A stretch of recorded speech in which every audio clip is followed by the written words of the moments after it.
And later on, after I did, I started a trend and somebody else went. But I thought about it. She was Hollywood's golden girl, beloved, beautiful, and magnetic. Yet one cold November night, Natalie Wood vanished beneath the dark waters of Catalina Island, leaving behind a mystery so chilling it has haunted Tinseltown for 4 decades. Screams echoed across the moonlit bay, a wine bottle shattered in fits of rage, and a fraught marriage reached its breaking point on the deck of a luxury yacht. What truly happened on that fateful weekend? New witnesses say they heard desperate pleas for help. New evidence points to bruises unexplained by a simple slip. And now, after decades of silence, the case has cracked wide open, revealing a tale more sinister than any silver screen tragedy. Natalie's rise was the stuff of legend. By age 8, she had captured America's heart as young Susan in Miracle on 34th Street. As a teenager, her Academy-nominated turn in Rebel Without a Cause transformed her from child prodigy into Hollywood royalty. Splendor in the Grass and West Side Story cemented her reputation as an actress of raw emotional honesty. She wasn't just a pretty face. She bared her soul on screen, making audiences feel every pulse of love, longing, and heartbreak. Directors chased her. Co-stars adored her. Yet behind the glamorous premieres and covergirl smiles lay the weight of stardom and a fierce personal drive that sometimes put her in the crosshairs of jealousy. Her marriage to Robert Wagner began like a fairy tale. At 18, she married the man she'd idolized since childhood. Their 1957 wedding drew Hollywood's elite and captivated the tabloids. But cracks appeared almost immediately. Wagner's possessiveness, Natalie's soaring fame, whispered rumors of heated rows. By 1962, press outlets reported an amicable split, though insiders knew the parting was anything but smooth. She continued to soar in her career, while he wrestled with the imbalance between her star power and his own ambitions. In 1972, after a decade apart and her own first marriage, Natalie and Robert astonished fans by announcing they were remarrying. To the public, it was a testament to enduring love. Behind the scenes, friends whispered their doubts. Natalie, now a devoted mother balancing 2 daughters and select film projects, longed for stability. Wagner, however, seemed determined to reassert control over their life together. He welcomed the role of doting husband and stepfather, but his jealousy smoldered beneath the surface, turning playful banter into sharp tension. Thanksgiving weekend 1981 was meant to be a peaceful escape.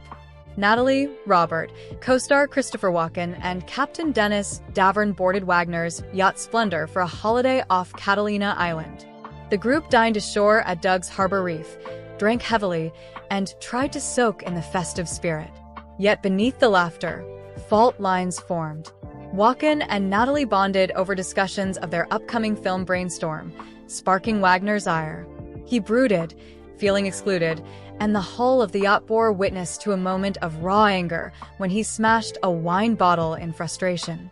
Back on Splendor, the atmosphere thickened. Captain Davern later recalled Wagner pacing the deck and shouting in fury while Natalie tried to calm him. Around 10:30 p.m., nearby boaters heard raised voices, a man's harsh tone, and a woman's soothing attempts to de-escalate.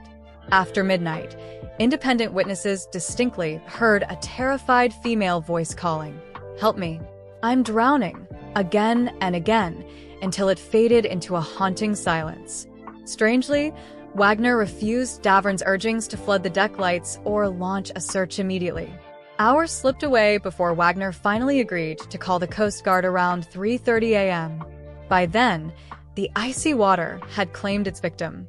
At dawn, Natalie's nightgown and red down jacket floated face-up on the surface. Her dinghy drifted nearby, untouched, oars inside. Engine off, raising the question, why would she row alone into the dark, frigid sea? The Coast Guard recovered her body, and the world was told it was a tragic accident. Yet many who knew Natalie insisted she was terrified of deep water and would never have ventured out unaccompanied at night. The autopsy report deepened the unease. Natalie's blood alcohol content measured 0.14, and traces of motion sickness pills and painkillers suggested her balance and judgment were impaired. More alarming were the bruises on her arms, legs, and head. Some could stem from a fall, but others appeared consistent with a physical struggle. Authorities, however, accepted Wagner and Walken's insistence that she simply disappeared from the deck without warning. The coroner ruled her death an accidental drowning, and the case closed swiftly. Decades later, the narrative unraveled. In 2012, the Los Angeles County Coroner's Office amended Natalie's death certificate to drowning and other undetermined factors, acknowledging the unanswered questions. In 2018, after renewed witness testimonies and unearthed evidence, the LA County Sheriff's Department named Robert Wagner a person of interest. Suddenly, whispers became headlines, and the once settled verdict reopened like a wound. New witnesses emerged from the shadows. A former teenage deckhand recalled the sound of a violent struggle on deck, sharp thuds, a woman crying out, then suffocating silence. Marilyn Wayne, anchored nearby, vividly remembered 15 minutes of desperate drowning cries that no one came to answer. Their memories, long buried, painted a far more chilling picture than the official record suggested. Investigators found Wagner's shifting statements troubling. At first, he claimed Natalie went to bed and vanished. Later, he theorized she might have checked the dinghy. He declined a formal interview with detectives, fueling suspicion. If he had nothing to hide, why refuse to clarify the timeline? True crime authors and forensic experts called for a grand jury, arguing that vital hours were lost before any rescue was attempted, and that those hours could have made all the difference. Meanwhile, Natalie's daughters, Natasha Gregson Wagner, 11 at the time of her mother's death, and newborn Courtney, grew up under the weight of speculation. Natasha, raised by Wagner, sees him as a loving, protective father figure. In her 2020 documentary Natalie Wood, What Remains Behind, she lovingly paints Wagner as a devoted widower who cared for his stepdaughters. Her film offers rare home movies and tender recollections of her mother, yet even this tribute wrestles with the shadow of doubt. The sisters live in an impossible tension between love and suspicion. To them, Wagner is both the man who raised them and the one the world accuses of involvement in their mother's final hours. Every new revelation cuts deep. The forgotten witnesses, the unexplained bruises, the delayed search.